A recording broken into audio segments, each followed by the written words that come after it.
Hello viewers, আশা করি সকলে ভালো আছেন।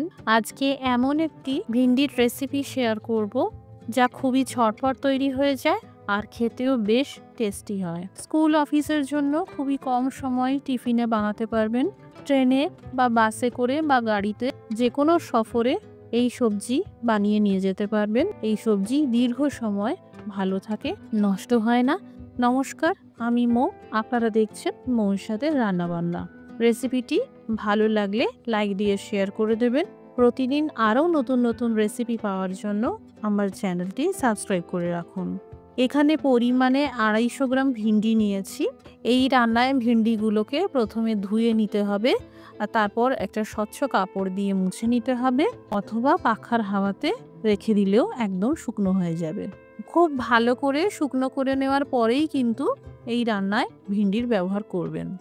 ভিন্ডিগুলোকে এইভাবে ডাঁটির দিকটা কেটে ফেলে দিয়ে এইভাবে আড়াআড়ি করে কেটে নিতে হবে, অথবা আপনারা যেরকম পছন্দ সেইভাবেও ভিন্ডি কেটে নিতে পারেন।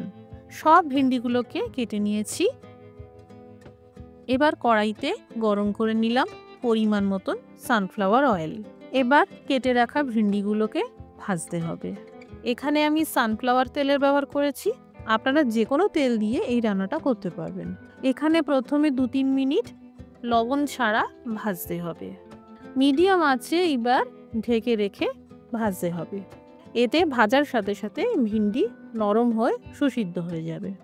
ভিন্ডিগুলো ভাজতে থাকুক, ততক্ষণে এইদিকে মিক্সিতে দিয়ে দিলাম 4টে কাঁচা লঙ্কা, লম্বা করে আর ঝিরি করে কেটে রাখা 1 ইঞ্চি সাইজের আদা, কিছু পরিমাণ সেকা চিনেবাদাম, কারি পাতা, 1 চামচ আস্ত জিরে, 1 চামচ আস্ত মৌরি, 1 চামচ ধনের গুঁড়ো, 1 চামচ জিরের গুঁড়ো। এখানে কিচেন কিং মশলা নিয়েছি, এটা আপনারা যে কোনো দোকানে বা অনলাইনে পেয়ে যাবেন। 1 চামচ মতন কিচেন কিং মশলা দিয়ে দিলাম। এটা না থাকলে আপনারা 1 চামচ ম্যাগি মশলাও দিতে পারেন। 2 চামচ সাদা তিল দিয়ে দিলাম, 1 চামচ কাশ্মীরি লঙ্কার গুঁড়ো দিলাম, 1 চামচ হলুদ গুঁড়ো দিলাম। এবার কোনো রকম জলের ব্যবহার না করে একদম শুকনো করে গুঁড়ো করে নিতে হবে। এই দেখুন, ঠিক এইরকমভাবে তৈরি করে নিতে হবে। এতটুকু জলের ব্যবহার কিন্তু করা যাবে না। এইদিকে ভিন্ডিগুলো খুব ভালো করে ভেজে গেছে। এইবার তেল ঝরিয়ে তুলে নিতে হবে। এবার কড়াইতে যতটুকু সামান্য তেল অবশিষ্ট রইল, ফোড়নে ভেজে নিলাম 1 চামচ কালো সর্ষে। ফোড়ন ভেজে নেওয়ার পর তৈরি করা মশলাটা ভেজে নিতে হবে। আমি আলাদা করে আর তেল দেব না, কারণ অলরেডি ভিন্ডি অনেকটা তেল অ্যাবজর্ব করে নিয়েছে। আর যখন এই মশলার সাথে ভিন্ডি ভাজা হবে, তখন পুনরায় ভিন্ডি থেকে আবার তেল ছেড়ে যাবে।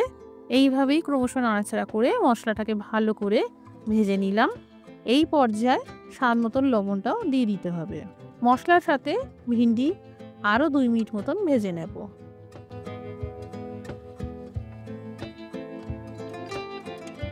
এবার কম আঁচে ঢেকে আরও 2-3 মিনিট রান্না করে নেব, যাতে ভিন্ডির মধ্যে যদি সামান্য কাঁচা ভাব থাকে সেটা সুসিদ্ধ হয়ে যাবে।